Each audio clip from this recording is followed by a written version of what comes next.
Good morning, everyone. Welcome to Sunday School here at Cushing Indian Baptist Church. We are moving along right on into our new quarterly. And again, I don't know if I'm um, on the right date, but we finished it up last week. And so moving right on into lesson one, it's over Psalms. And I've gotten to study a little bit of Psalms in my reading, but for the vast majority, mass, for the vast majority, I haven't dove deep into them. And it's good that the study that we're going to look at here just kind of gives us a good introduction, but also a reminder of mm, what we should be pursuing. It's a collection of songs. This is the Psalms. And I don't know, let's see here. Yeah, it does. When studying the book of Psalms, scholars often classify each psalm into one of seven categories. They're songs, and each category reflects the unique traits of the psalms within it. For example, Psalm 1 falls into the wisdom category, and for good reason. It expresses the spiritual happiness of God's people who make the wise choice of devoting themselves to Him exclusively. In the psalm, their wise choice stands in distinct contrast to the foolish decision to ignore him and to refuse to take him seriously. So, again, we have songs, and we have throughout the book of Psalms, they are divided up into different types of psalms. But here at the beginning, again, Bible study author always has a thought-provoking question. So how many decisions have you made today? How many decisions have you made today? Just think about that. How many decisions have we already made today? It was funny. It's funny to me with uh,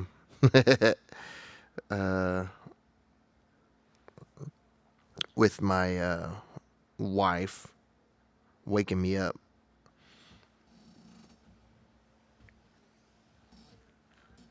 Ooh, hey, that's good news. We tend to we get up on time, but the preparation time we probably need to get up a little bit earlier. So we get up on time of what we set, right? But our set time is probably a little bit too late to actually get everything done because we've taken on a few more responsibilities, getting to church, getting other people to church, and all that type of stuff. And so what happens is we get up, get around, and um, if we want to get breakfast or anything like that, we usually have to get it here because we don't have time to go out and do the things that we want to do because we got other people with us. We got to get other people. And so the first decision is to whether or not get up. To get up and get out of bed and do all the things that we have to do. Um, and sometimes, for some people, right, it could be a chore. It could be um, not something we're looking forward to, getting up. Now, me, and you will hear me say this, I tend to think that I don't know this for sure, but I function pretty well more than some people in the morning. And I can get up and get around, and I don't need, well, I do need sleep, but I don't need that much sleep to actually operate, right? Now it'll catch up with you. Your body is designed to take certain periods of rest throughout a certain period of time, and if you don't do that, your body doesn't recuperate fully, and so there's like a bank of tiredness, and you keep filling that bank. You can't fill it with You can't sleep for like, what do you call it? 2 days, and then go for a week, saying you cram all that time in, because it's a natural cycle that your body has. But if you don't get enough sleep, you actually store away that tiredness, and it'll increase, right? And so some people have a hard time in the morning getting up. I don't. So that first decision is to wake up, go, and when you're showering or when you're doing all those things, what water to turn on, what things to get around. And I always have a struggle. Do I go and take care of myself first, or do I start the coffee? It's easier to start the coffee, right? Because then it can brew and you can get the kids up and all that kind of stuff. There's a lot of decisions right after you wake up, right after you open your eyes, what you want to do. And what the Bible study author is trying to let us know is the researchers claim our brains make thousands of decisions each day. Most of us start our day deciding what we're going to do. For us Christians, our Protestants across the world, whatever day that you worship on, typically it's Sunday, right? What you're going to do is dictated by what the schedule says. And the schedule says church, you have to go to church. If it says work, you have to go to work. If it says school's out right now for the majority of folks in America. And so, you have to go to school. If you're not, you got the day off, right? It's dictated by what your schedule is. When we make decisions to do certain things, we are deciding not to do other things. So when we are deciding to go to church, and trying to promote church here right now, we're deciding not to do these other things, right? Even though they may do something for us, right? If we go to work, if we have sports tournaments, if we have familiar activities, right? What else is something that I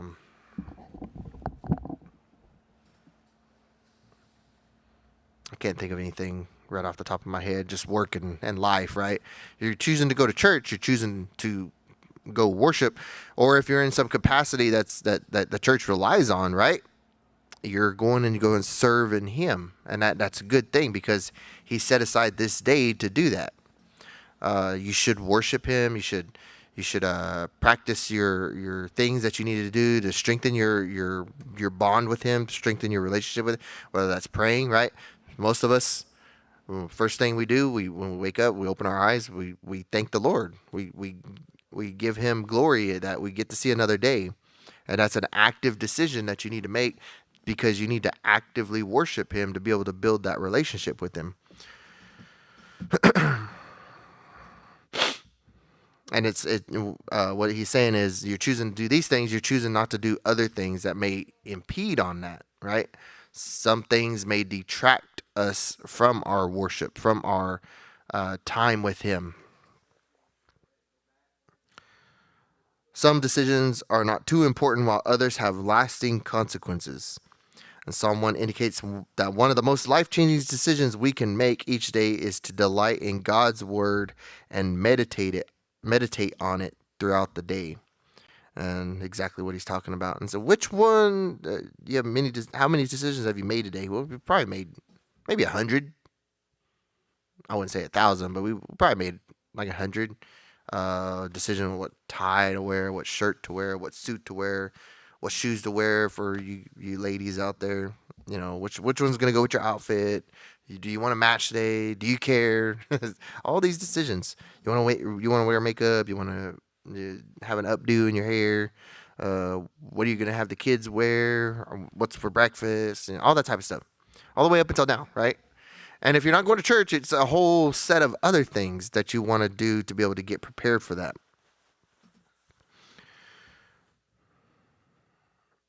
We live in a world full of choices. Sometimes we have so many choices that we can't make up our own minds. Other times we complain that we don't have enough choices.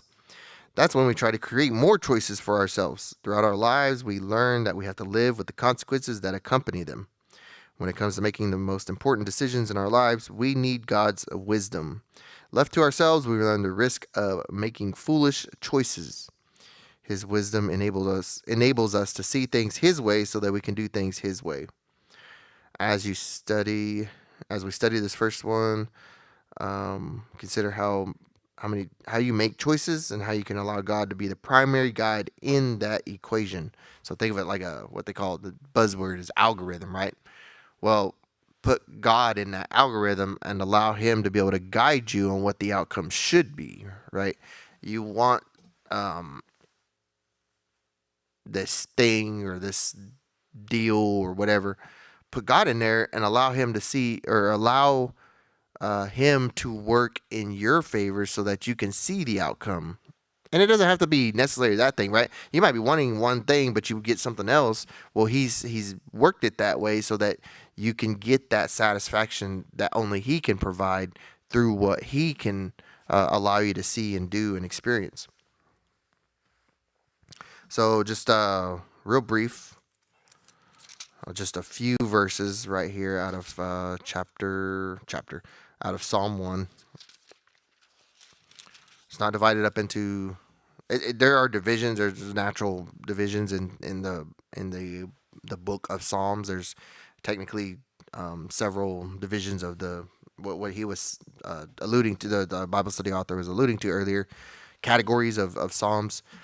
But they're just we just reference them as the Psalm and the number. So 1 through 140, 150, something like that. Yeah. So, how picking up in verse 1, Psalm 1, how happy is the man, let's see, how happy is the one who does not walk in the advice of the wicked, or stand in the pathway with sinners, or sit in the company of mockers. Instead, his delight is in the Lord's instruction, and he meditates on it day and night. Verse 3. He is like a tree planted beside flowing streams that bears fruit in season, and its leaf does not wither. Whatever he does, whatever he does prospers. The wicked are not like this. Instead, they are like chaff that the wind blows away. Therefore, the wicked will not stand up in the judgment, nor sinners in the assembly of the righteous. For the Lord watches over the way of the righteous, but the way of the wicked leads to ruin. So, and that's all we're gonna study today, is verses 1 through 6. And so, let's see here. This expression has also, how happy, it says this expression has also been translated in the different versions as blessed, the different translations as blessed. It conveys the happy result of choosing to nourish a fruitful relationship with God. Even though the English translations may be different, all of them underscore the same fulfilling result of making such a wise choice. When Jesus began his instruction in the Sermon on the Mount, he used a similar expression. With the Beatitudes, he affirmed the spiritual blessing of true happiness that accompanies a believer's decision to follow him. And again, referencing the New Testament, even though this is the Old Testament, which is kind of unique, but just talking about the Beatitudes, which are found in Matthew, right?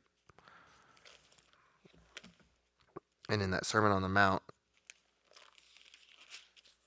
just go into that real quick, just to recite those. It says, "The poor in spirit are blessed, for the kingdom for the kingdom of heaven is theirs. Those who mourn are blessed, for they will be comforted. The gentle are blessed, for they will inherit the earth. And those who are hunger for and thirst for righteousness are blessed, for they will be filled. The merciful are blessed, for they will be shown mercy. The pure in heart are blessed, for they will see God." And again, I don't think I have a.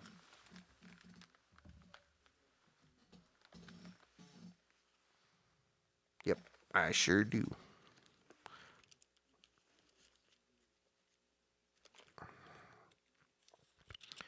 because I'm used to hearing it the other way around. And it says, "Blessed are the poor in spirit, for theirs is the kingdom of heaven. Blessed are they that mourn, for they are comforted. Blessed are the meek, for they shall inherit the earth." And the Beatitudes go on, and what the Bible study author is bringing out is that what he's referring to is that result. That translation is the same one that he's talking about in here. It says, "How happy, how blessed is the person who does not follow the advice of the wicked, or take the path of sinners, or join a group of mockers." We was talking about making decisions. Again, choosing to go to church. I'm not saying all those other things are bad, but choosing to serve Him, you're going to be more fulfilled. You're going to be more delighted. You're going to be more satisfied serving Him than you will be serving the other things that are out there. Because at the end of the day, whatever draws you away from God isn't necessarily of God. Now, there are some things that we have to do, commitments that we have to fulfill, right? But what the priority should be is serving Him. And that's what he's talking about. The priority should be serving the Lord, not doing these other things. And for that, it says, instead, his delight is in the Lord's instruction. That priority, getting set straight in what we should be doing in the first place. Instead, his delight is in the Lord's instruction, and he meditates on it day and night. The Hebrew word called to mind the complete satisfaction of a person's deepest longings. Accordingly, anyone who delights in the Lord for nothing more than an intimate relationship with Him. The writer of another psalm used the same word and description to describe the glee that filled the heart of a seafarer who had been caught in a storm. To his delight, God graciously led him to the harbor that he had been longing to see. Again, that joy. If we get, and many of us drive, many of us travel for whatever. I remember 2 years ago, I'm not going to be able to go up there this year, but 2 years ago when I went initially to Fort Washakie, Wyoming, to help stream their powwow, was up there, and it was a new territory. It was never been up in that area, so it was kind of worrisome, I guess. I don't know. I like discovering. I like traveling new areas and whatnot. But there's an excitement you can't really tell if it's bad or good. Kind of it's just excitement, right? And I hit this storm, and I had seen. I hit this. I seen this storm off in the distance, and I was looking at radar.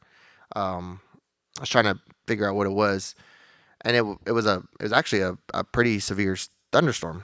But looking off in the distance, it was to a Oklahoman who has seen big thunderstorms. It wasn't that big, but it was storm. It was warned on the radar. It was had its little features and whatnot.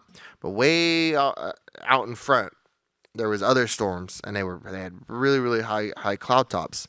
And I was wondering, I was like, what in the world is gonna happen with these? And I have to travel through this area, and it's the high plain, what they call the high plain. So it's I don't know if it's like 4,000 or 5,000, maybe 3,000 feet above sea level, and it's like here, but it's like arid. It's desert. It's not desert, but it's not there's hardly any trees around, and you can tell the wind kind of delegate or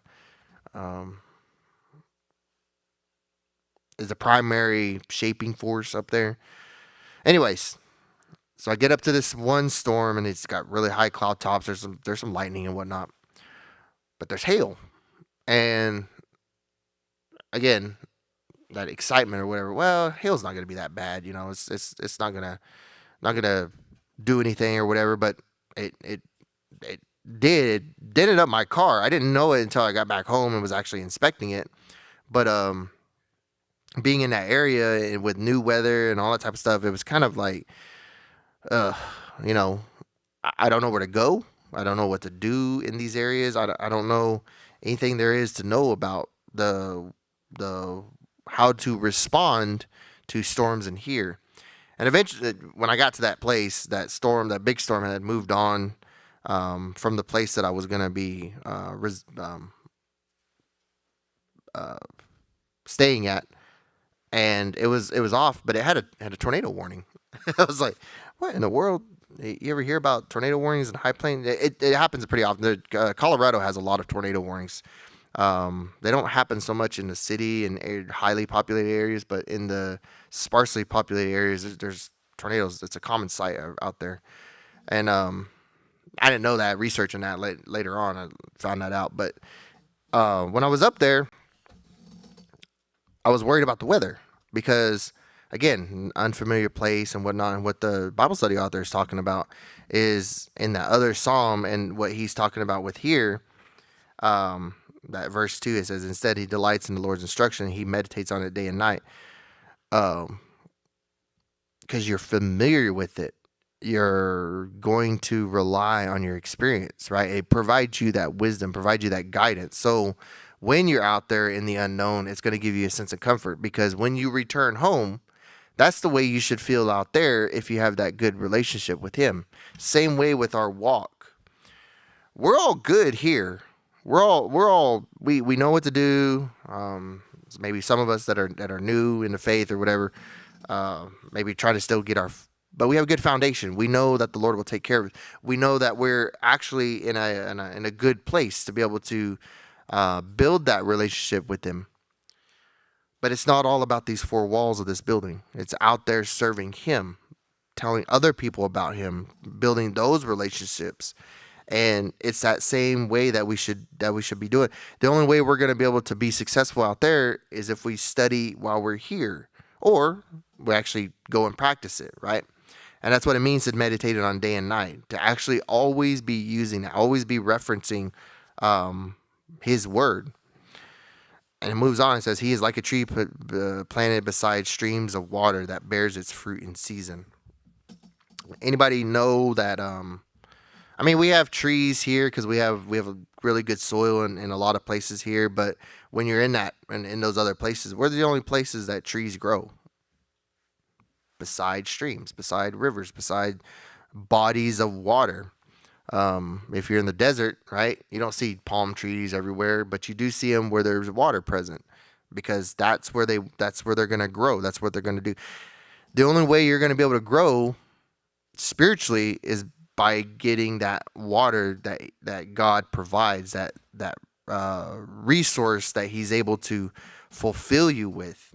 And that's what it means. It's he's like a tree planted beside streams of water that bears its fruit in season, right? So at the right time, at the right place, you're producing what you're supposed to be producing.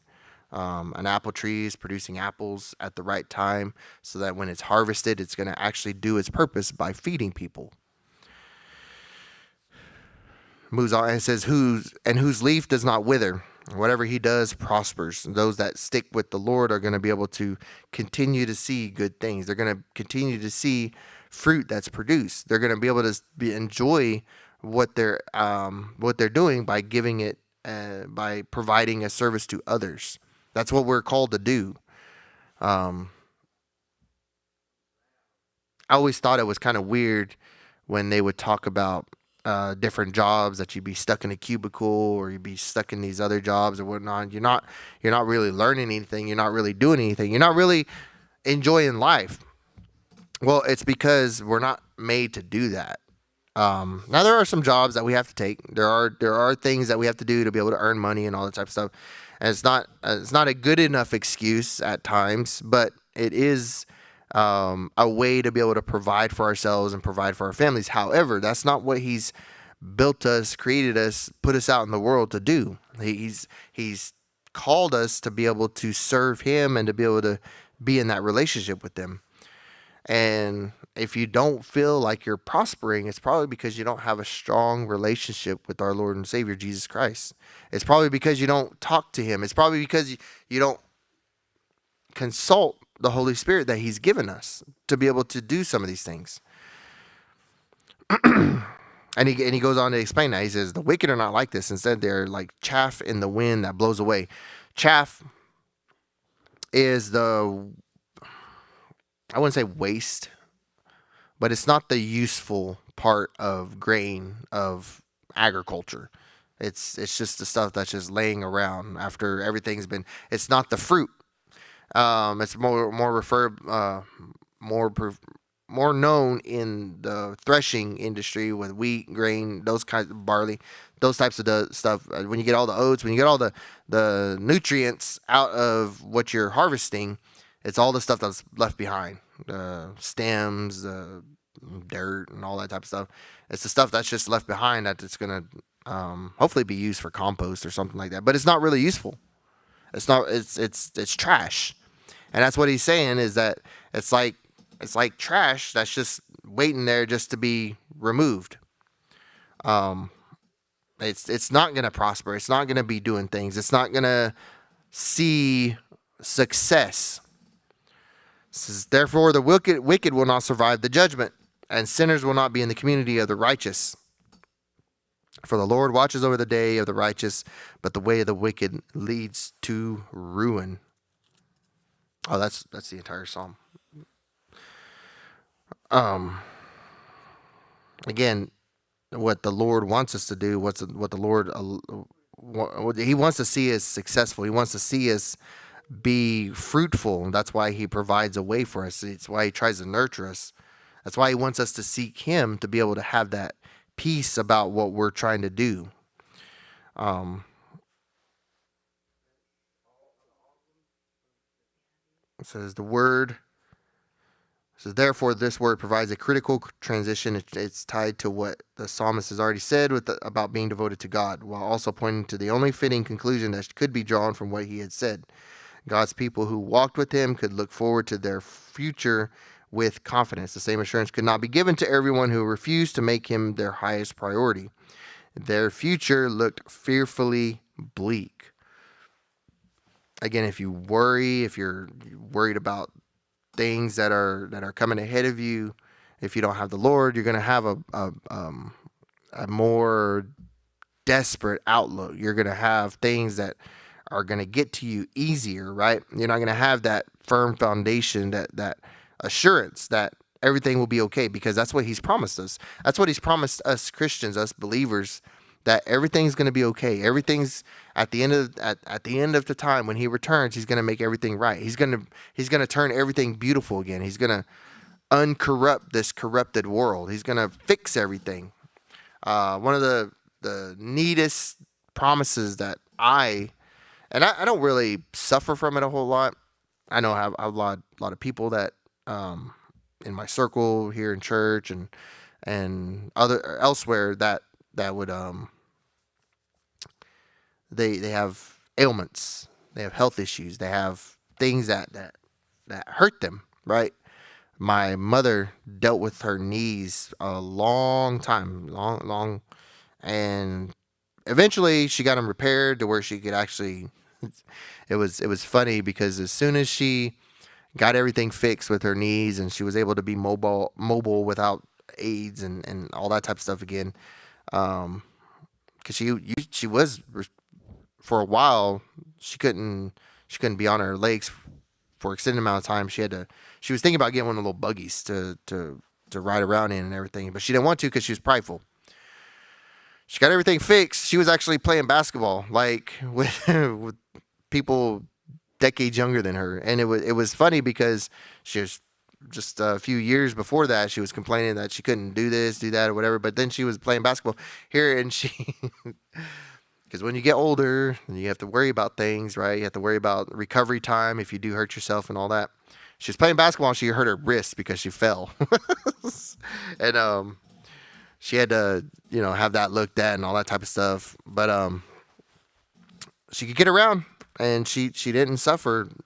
But one of the things that God promises us when we get to meet him is that all that stuff goes away, all the crying, all the depression, all that stuff.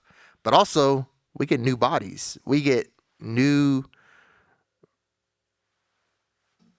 skins, or I don't know how you would say it in gamer terms and all that type of stuff these days. But you get a new body that is totally refreshed, totally maybe just brand new, and you don't have to worry about that anymore. You don't have to worry about all those things. Not that anything's going to come up to you, because he says that all that stuff is wiped away in the future, anyways. But you get fresh knees. You get, and I can count on I can rest easier knowing that my mom doesn't have to worry about that stuff right now. My brother doesn't have to worry about mental illness. My dad doesn't have to worry about, because he was getting up there in age and he couldn't. He had to be on medicine. He didn't like taking medicine, all that type of stuff. But he doesn't have to worry about that because his body is new again, and all of our bodies will be new again. That's something we can look forward to. We can rest assured. Yeah, we might endure some things now while we're here trying to serve Him, trying to serve people, trying to build those relationships. But at the end of the day, we're gonna be okay. And it was I have a couple things that I do, and I encountered this one person, and this one person was describing to me. I was taking them to a doctor's appointment. And they were describing to me what had happened. They they have this disease, this nerve or disorder or whatever, and if they injure themselves, um, what happens is that it starts dying, like the nerve starts dying from inside, and so they had to get an amputation. And what had happened was the amputation stuff didn't work right. They were walking around, and I guess it broke, and so they were back to being in a wheelchair and being having to get around like that. And they said they were looking forward to the day that they didn't have to worry about this stuff. And I was like, because this conversation we were talking about medical stuff. I was like, what do you mean? So, well, we're gonna get a new body. You know how much I want that right now, to be able to not have to worry about not just my leg, but everything else that's wrong. And we was talking about how my mom used to joke about her rattle, and it wasn't a rattle. It was just her bag of medicine that she had to carry around with her. I got one of those too, and I can't remember how many prescriptions, but it was more than 2 dozen prescriptions. And it's throughout the day I have to carry this, and I just look forward to that day that we don't have to worry about that. And she's talking about, you know, meeting her Lord and Savior, being renewed in that way. So I can count on Him that all this is just it's gonna pass by. I just got to make it there. So I don't want to make it there too soon. I want to see my grandchildren. She was saying, she wasn't trying to lead on to anything, but she was saying she was looking forward to when she gets that new body, because she was tired of the old body that she had that had broken down. And that's what the psalmist here is talking about. Only the ones that have that relationship with Him can look forward to a brighter future. Because those that don't, they don't have that hope. They don't have those things promised to them. And so, and it's the Lord that provides that, and that's what the psalmist wraps up with. So, for the Lord watches over the way of the righteous, but the way of the wicked leads to ruin. Again, taking those decisions, making sure that we're making the right decision each and every day. Again, we could just not want to get out of bed sometimes. That's a decision that we have to make, to actively get out of bed, to do what we need to do that day, to get it started right, to do whatever else we need to do. That's a decision. The ultimate decision is to whether or not serve God or serve the world. Serve what we know what we've been called to do, or serve ourselves. So, good little start to our new Bible study, which again, Psalms is quite in depth. There's a lot of content in there. I don't think we're going to be able to go over everything in 13 weeks, but we're sure going to find a way to get some good information out of it, some good wisdom. And so we're going to end it right there. and get ready for our main worship service. Brother Ken, would you dismiss Sunday school in prayer, please?